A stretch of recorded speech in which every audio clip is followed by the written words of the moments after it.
Hoje iniciamos a disciplina Atividade Física e Qualidade de Vida do Trabalhador Público. Meu nome é Douglas, sou o professor Douglas Piffer, eu serei o docente dessa disciplina.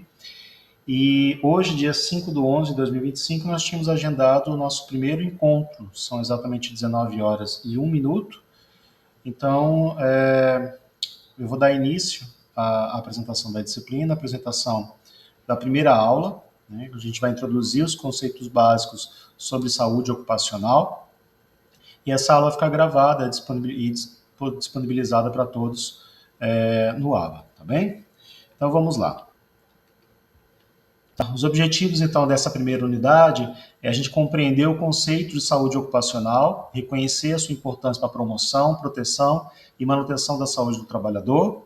A gente conhecer também a base legal da saúde ocupacional no Brasil, identificando as principais normas e regulamentações que vão orientar as ações de prevenção e segurança no ambiente de trabalho. Também vamos, como princípio dessa unidade, como objetivo dessa unidade, poder identificar os principais riscos ocupacionais, né? Sejam eles físicos, químicos, biológicos, ergonômicos e psicossociais. E como que esses riscos, né, podem repercutir na saúde e no desempenho laboral dos nossos colaboradores. Então, para começo, a gente tem que conceituar o que é a saúde ocupacional. Então, a saúde ocupacional ela é um ambiente de trabalho saudável. Tem alguns teóricos que vão aí conceituar e colaborar para a conceituação desse elemento, né, da saúde ocupacional, desse elemento conceitual da saúde ocupacional. Então, a gente cita aqui primeiro o Chiavenato, 2014, que traz, né, na sua obra, o conceito de que o ambiente de trabalho saudável ele contribui para o aumento da produtividade e para a redução do absenteísmo, né? A gente sabe que o absenteísmo, então, é o nosso colaborador, ele faltar com frequência, ou mesmo quando presente, né, que a gente tem o outro termo cunhado, chamado presenteísmo, é ele não conseguir desempenhar suas funções adequadamente, tá? O trabalho é uma categoria central para compreender o adoecimento, pois é no modo de produção que se configuram as principais condições que podem proteger ou agredir a saúde do trabalhador. Esse é um conceito trazido por Laurel e Noriega, de 1989, então a gente vê que já há várias décadas a gente vem tratando do conceito de saúde ocupacional. A Organização das Nações Unidas, em 1995, ela discute que uma atividade multidisciplinar que visa promover e manter o mais alto grau de bem-estar físico, mental e social dos trabalhadores em todas as ocupações, seria então a definição do que se preocupa, né, a saúde ocupacional. Então, fazendo uso, né, dessas três grandes colaborações, a gente tem um conceito brasileiro, né, de saúde ocupacional que pode ser compreendida como um conjunto das ações voltadas à promoção, à proteção e manutenção da saúde física e mental dos trabalhadores, buscando prevenir as doenças e os agravos dessas doenças decorrentes das complicações de trabalho. Tá? Bom, existem 4 princípios da saúde ocupacional. O primeiro princípio é o princípio da antecipação. O que seria isso? É a etapa que transforma o planejamento preventivo em instrumento de gestão, permitindo corrigir o risco antes de ele se manifestar, né? Então, trata-se do quê? Da identificação precoce dos processos, das máquinas, das substâncias e das rotinas de trabalho que podem gerar exposição a agentes físicos, químicos, biológicos, mecânicos, ergonômicos ou psicossociais, capazes de causar danos à saúde do trabalhador.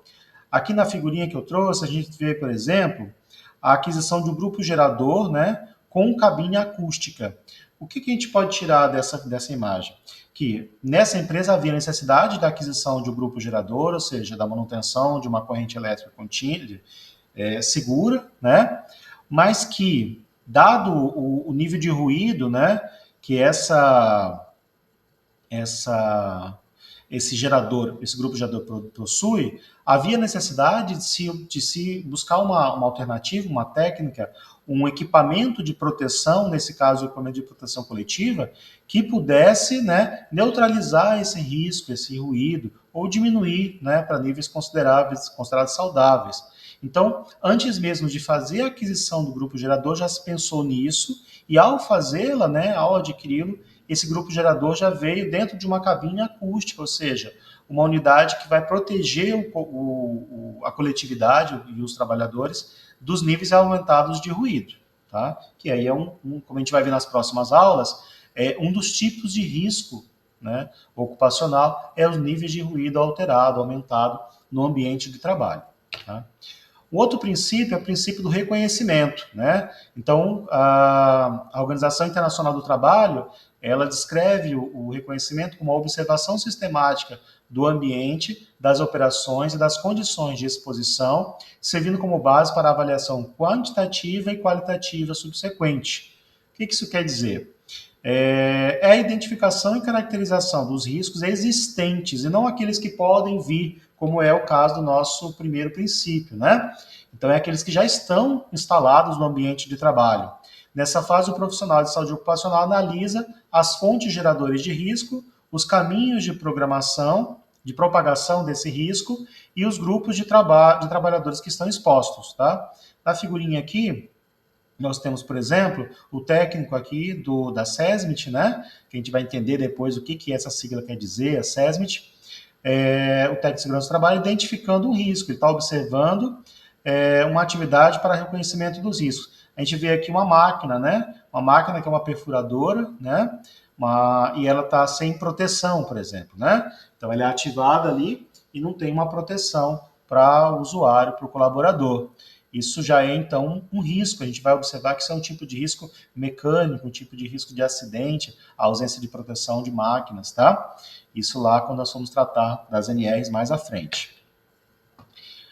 O terceiro princípio é o princípio da avaliação. Então, a Gonçalves e Mendes, eles falam o seguinte, que a avaliação transforma o reconhecimento em dados objetivos, permitindo a tomada de decisão baseada em evidências. Então, ele é o quê? Ela é a quantificação e qualificação da exposição dos trabalhadores aos agentes identificados, por meio de medições ambientais, exames médicos e indicadores biológicos para verificar se os níveis estão dentro dos limites de tolerância previstos nas normas regulamentadoras. Aí tem uma figurinha aqui, né? Nós temos ali novamente a presença do nosso técnico de segurança e ele está aferindo a qualidade do ar em um espaço confinado, né? A partir de um equipamento específico, tá? Então a gente tem níveis aceitáveis da qualidade de poluentes nesse ar, nessa qualidade do ar, que podem então estar dentro de uma margem de segurança. E também níveis aumentados que são caracterizados como um risco aumentado também e que requer medidas de controle. E essas medidas de controle podem ser, por exemplo, o uso de um equipamento de proteção individual, como também uma organização do trabalho, de modo que nosso colaborador ele fique exposto por um menor período possível, ou o menor período, o maior período até que este simbolize um grau de risco. O que isso quer dizer? A gente tem agentes poluentes, né, agentes de risco, que eles, para que tenha um efeito deletério, um efeito de adoecimento, tem que ser cumulativo, ou seja, você tem que estar por longos períodos de exposição e em uma rotina frequente de exposição. É o caso, por exemplo, da radiação, né? A gente sabe que a gente tem, por exemplo, o operador de equipamentos de raio-x, né? O nosso técnico em radiologia. O nosso técnico de radiologia, ele fica constantemente exposto à radiação do tipo X, e essa radiação ela é carcinogênica, ela é cancerígena, né? No entanto, existem meios para controle dessa exposição. Qual que são os meios para controle dessa exposição? Primeiro, os EPIs, né? Então, a gente vai utilizar para esse profissional as batas, né? As roupas de proteção, à base de bário, né, bário e chumbo, que são metais que impedem a propagação da radiação, né, principalmente a radiação do tipo X, e também a organização da escala de trabalho desse trabalhador, né, desse colaborador, de modo que ele não vai trabalhar todos os dias de uma semana, né, numa escala semanal, naquela atividade. Ou seja, ele não vai ter uma exposição diária a esse agente contaminante, a esse agente de risco. Então, geralmente é organizado a escala 12 por 36, ou seja, ele trabalha um dia, folga 2. Aí no terceiro dia ele retorna para a atividade. Isso faz com que os níveis de radiação que ele absorveu naquele dia de trabalho sejam propagados, não sejam tão cumulativos no seu organismo, bem como os EPIs vão reduzir os níveis de radiação. Então, são duas estratégias. Os EPIs reduzem os níveis de radiação que ele vai absorver e a organização da escala de trabalho vai diminuir essa exposição diária, dando tempo para que o organismo se recupere e esse quantitativo de radiação seja eliminado, tá bom? Então, isso é a parte aqui da avaliação. E aí eu já entrei um pouquinho na parte do controle, né? Que é a integração entre gestão, engenharia e comportamento organizacional, de modo a criar uma cultura de segurança e prevenção contínua, né?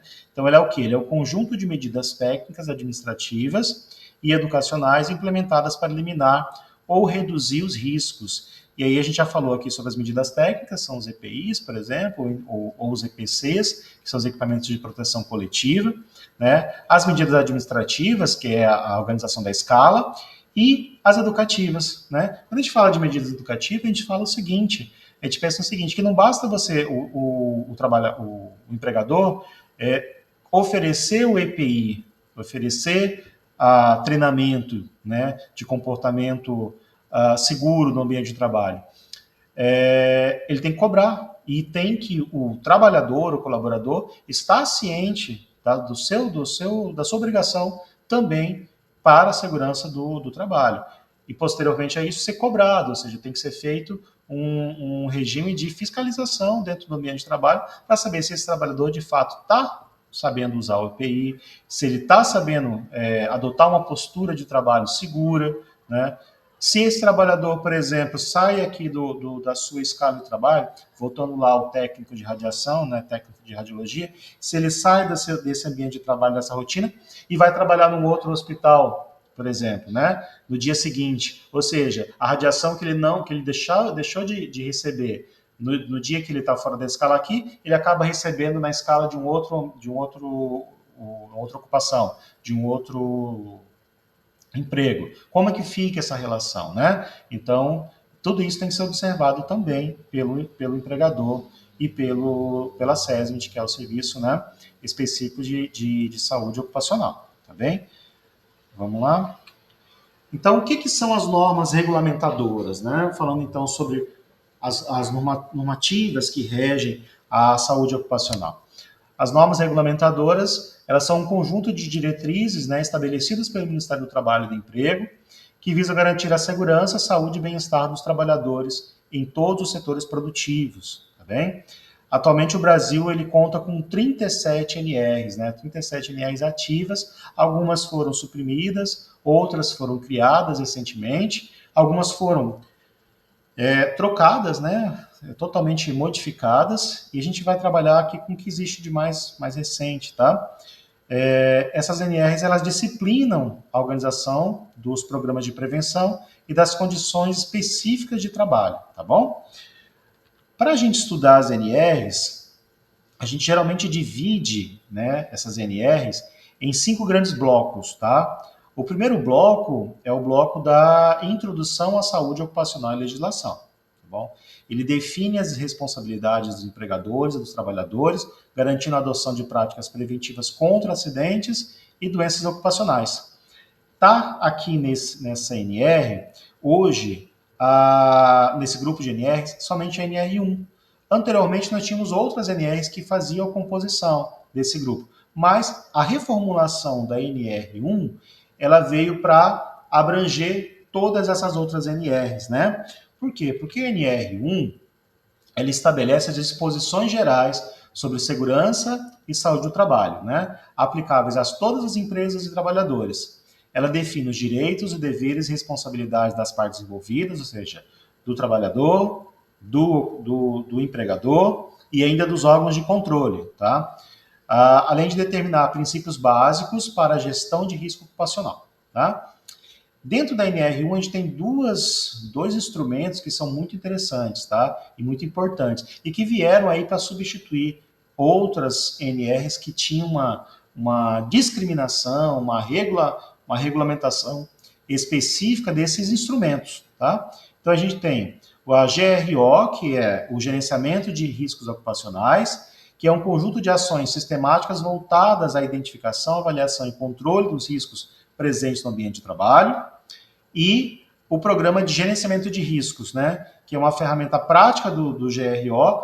Nós antigamente chamávamos ele de PPRA, né, hoje nós temos a figura do programa de gerenciamento de risco, que organiza as ações reunindo o inventário de riscos e o plano de ação, orientando a adoção de medidas preventivas para conter, para controlar, para diminuir esse risco ocupacional. Tá? O segundo grupo das NRs é o grupo da organização e gestão da segurança. Então, ele faz uma estruturação organizacional da segurança e delimita as equipes, comissões e os planos de ação. Tá bem? Quem são as NRs desse grupo? É a NR4, que é da NR que regulamenta a SESMIT, tá? Que são os serviços especializados em engenharia de segurança e medicina do trabalho. A NR5, que normatiza a Comissão Interna de Prevenção de Acidentes. E a NR9, que avalia e controla os riscos ocupacionais. Tá? Era a antiga NR do PPRA, tá bom? Hoje ela é uma NR que ela complementa a NR1, quando trazendo elementos de discriminação dos componentes tanto do GRO quanto do GRP. Tá? Então, quem é a NR4? A NR4 ela estabelece a obrigatoriedade de constituição dos serviços especializados de engenharia, segurança e medicina do trabalho, tá? Nas empresas públicas e privadas, de acordo com o número de empregados e o grau de risco da atividade. Qual é a composição da SESMIT, né? A SESMIT, então, é formada por profissionais especializados que atuam na prevenção de acidentes e doenças ocupacionais. Quem são? É o engenheiro de segurança do trabalho, o médico do trabalho, o técnico de segurança do trabalho, o enfermeiro do trabalho e o auxiliar do técnico, auxiliar ou técnico de enfermagem do trabalho. Então, a gente tem aqui uma equipe completa, tá? Todas as empresas são obrigadas a ter no quadro funcional esses profissionais todos? Não, nem todas as empresas são obrigadas. As empresas, por exemplo, as MEI, né, microempreendedorismo individual, que executam atividades insalubres, que executam atividades de risco, elas podem terceirizar essa função, essa atividade, contratando empresas que vão prestar esse serviço e oferecer as garantias, né, os documentos, para que a sua função seja executada. Tá? O médico do trabalho, ele pode ser um médico contratado também numa empresa maior, né? Nós temos uma empresa maior que tem mais de 100 funcionários e nós temos a obrigatoriedade de ter equipe no quadro, mas o médico ocupacional, mesmo nessas equipes maiores, ele pode ser também contratado terceirizado ou ainda contratado com uma escala de trabalho menor, né? 10 horas semanais, 20 horas semanais, mas que cumpra ali aquela função que é diferente do PCMSO, que a gente vai ver à frente, tá? É uma função ligada exatamente a essa comissão, a esse serviço, tá? Ou seja, identificar riscos, buscar alternativas de controle, EPIs, EPCs, tá bem? Ou então uma mudança organizacional, e esse profissional médico do trabalho ele vai compor essa equipe e vai atuar também como consultor dentro dessa organização das medidas de controle, né, das medidas, tanto da observação, avaliação, quanto das medidas de controle dos riscos ocupacionais. Tá bem? A NR5, que estabelece a obrigatoriedade da criação da Comissão Interna de Prevenção de Acidentes, a CIPA, formada por representantes dos empregados e dos empregadores, tá? Por meio de eleição, no caso a eleição, quando aqueles representantes dos empregados, o membro, né, eleito, ele tem mandato de 2 anos, tá? Ou então por indicação, que aí, no caso, é a chefia, são os representantes dos empregadores dentro dessa mesma comissão. Tá? Então, quem são os membros da CIPA? São os próprios trabalhadores, tá vendo? Os próprios colaboradores daquela empresa, daquela instituição. Eles fazem só isso? Eles são atribuição exclusiva para trabalhar na comissão? Não. São trabalhadores que executam a sua rotina de trabalho diária, que executam as suas funções para as quais foram contratadas, mas que possuem uma atribuição extra, que é a observação no seu ambiente de trabalho das condições de segurança, né? Das condições de segurança e de saúde ocupacional, tá bem? Então, e atuam tanto os eleitos quanto os indicados, de modo a articular trabalhadores e empregadores, a mudança de condutas, a adoção de estratégias que vão aí minorar, né, esses riscos ou trazer benefícios aos trabalhadores no sentido de que reduza-se a exposição ou indenize-se, no caso, por exemplo, de quando não é possível ser feito a neutralização desses agentes de risco, tá bem? Os principais objetivos da CIPA, então, são identificar os riscos, promover campanhas e ações educativas, investigar os acidentes e incidentes de trabalho e colaborar com a SESMIT, né, e os demais setores para a implementação do gerenciamento de risco, do programa de gerenciamento de risco. Tá? A NR9 ela é a norma regulamentadora que define as diretrizes para o programa de gerenciamento de risco. Seu objetivo é identificar, avaliar e controlar os agentes de riscos físicos, químicos, biológicos presentes no ambiente de trabalho. Tá bem? Então, as principais etapas do programa de gerenciamento de riscos são a identificação dos perigos e avaliação dos riscos, nós já conversamos um pouquinho sobre isso, a elaboração do inventário de risco, que na verdade é o termo que substitui o antigo mapa de risco, né? O que é isso? Identificar em cada setor da empresa, da instituição, onde está presente um risco ocupacional e que tipo de risco é aquele, a intensidade de risco, o grau de exposição, tá bem? E o plano de ação, né? Que é o planejamento das medidas preventivas, corretivas e de monitoramento para eliminar os riscos ou reduzir esses riscos identificados. Tá bem? Então, nós temos aí, fazendo o resumo, a gente tem a NR4, que institui a SESMIT, a NR5, que institui a CISPA, a CIPA, e a NR9, que institui o PPRA, né, agora com o Programa de Gerenciamento de Risco. Ok?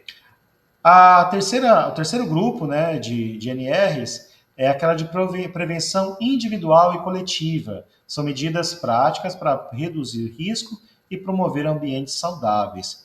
Nesse grupo, então, estão a NR6, que é de equipamentos de proteção individual, a NR17, que é a NR da ergonomia, a NR23, que é a NR da proteção contra incêndios, e a NR24, que trata das condições sanitárias e de conforto. As NR6, então, elas vão determinar a obrigatoriedade do fornecimento gratuito pelo empregador dos EPIs adequados ao tipo de risco existente no ambiente de trabalho. Quem diz o que é adequado e qual EPI a ser utilizado é quem? A SESMIT. E a SESMIT, por isso que ela possui uma equipe técnica avançada, com engenheiro, com médico do trabalho, que identifica, de fato, o risco, né? Técnico de segurança do trabalho, também enfermeiro do trabalho, que identifica o risco, né, que existe ali presente, quantifica esse risco e Identifica também, escolhe o EPI mais adequado àquela necessidade, tá? Então, as obrigações principais são do empregador, ele deve fornecer gratuitamente os EPIs adequados e certificados. Certificado quer dizer o quê? Que são EPIs que estão funcionais, ou seja, eles de fato executam aquilo para que foram criados, tá? Orientar e treinar os trabalhadores sobre seu uso e substituir os equipamentos quando necessário, além de fiscalizar a sua utilização de forma correta, tá? E o trabalhador? O trabalhador ele deve usar o EPI corretamente, tá? Deve zelar pela conservação e higiene, deve informar sobre danos ou irregularidades e participar do treinamento de segurança. Então, a gente vê que tem obrigações tanto do trabalhador, né, quanto também do empregador. A NR17 é a NR da ergonomia do ambiente de trabalho. Ela estabelece parâmetros para adaptar as condições laborais às características psicofisiológicas dos trabalhadores, visando conforto, segurança e desempenho eficiente. O que é isso? É a NR que se preocupa com o conforto e com a ergonomia, ou seja, as características pessoais, físicas, adaptadas, né?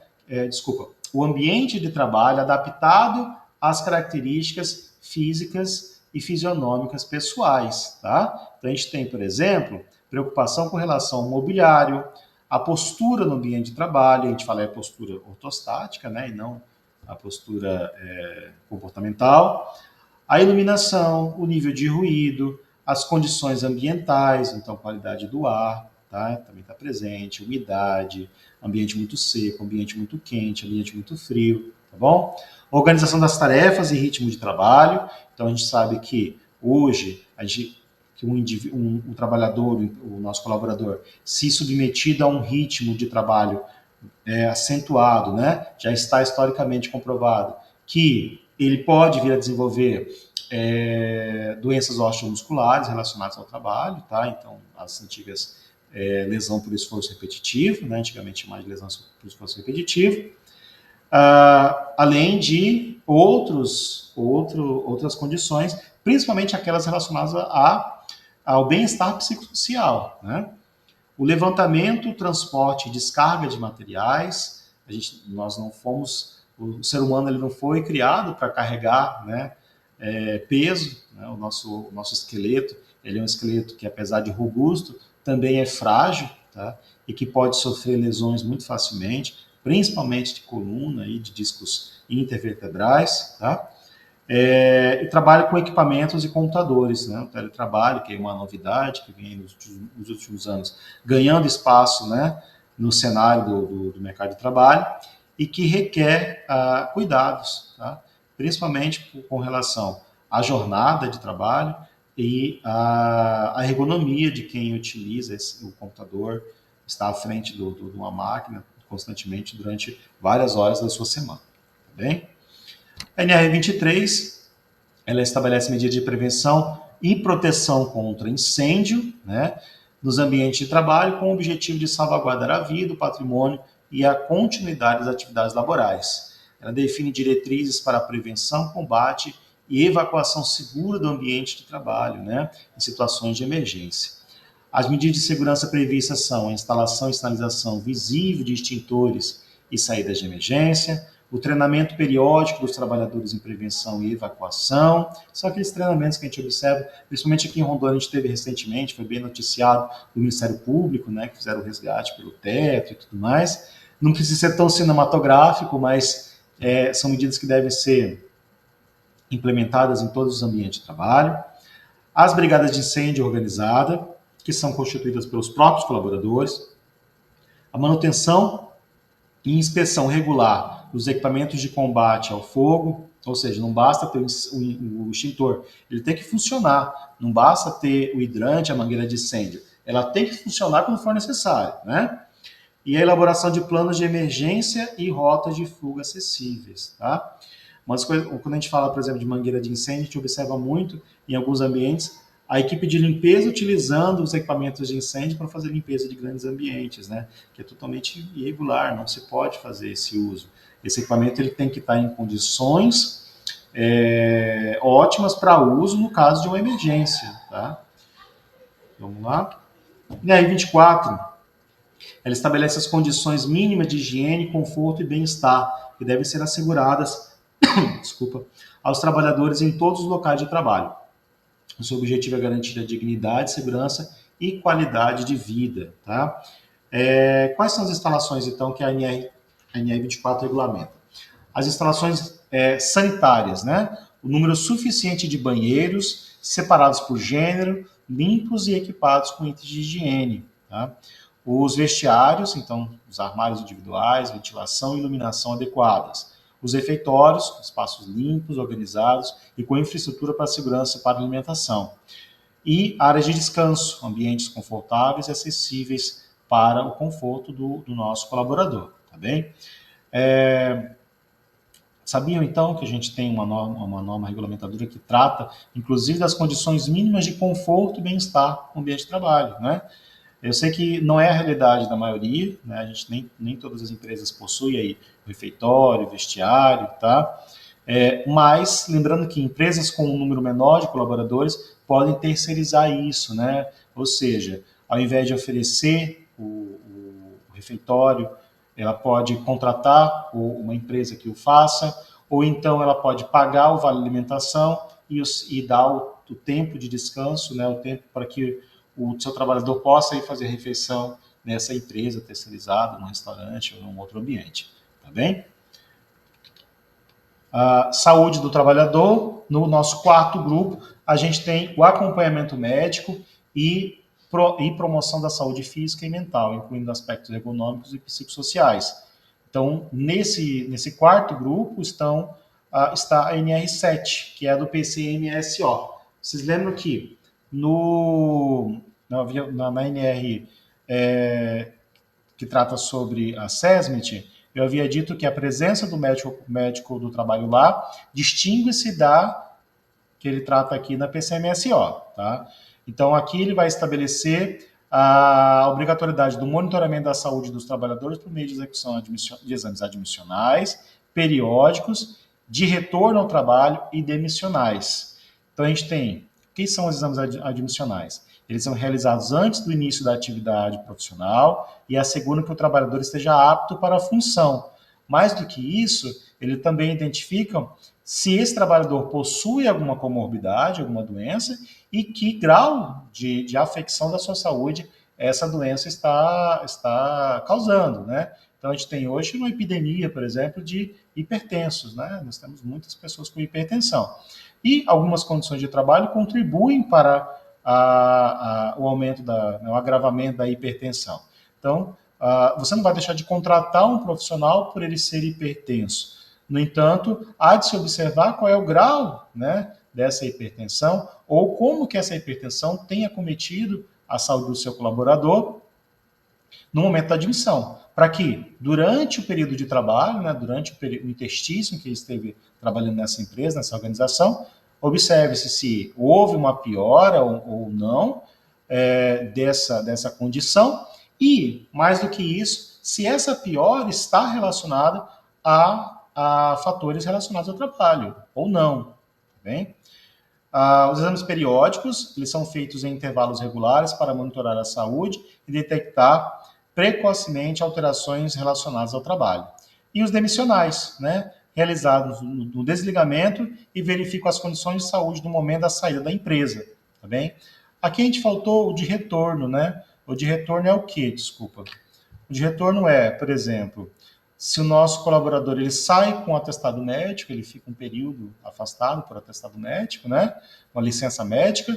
No retorno dessa licença médica, observa-se se houve melhora do quadro desse nosso colaborador, se esse colaborador necessita de uma readaptação na sua função laboral, ou se essa readaptação ela é transitória ou ela é permanente, e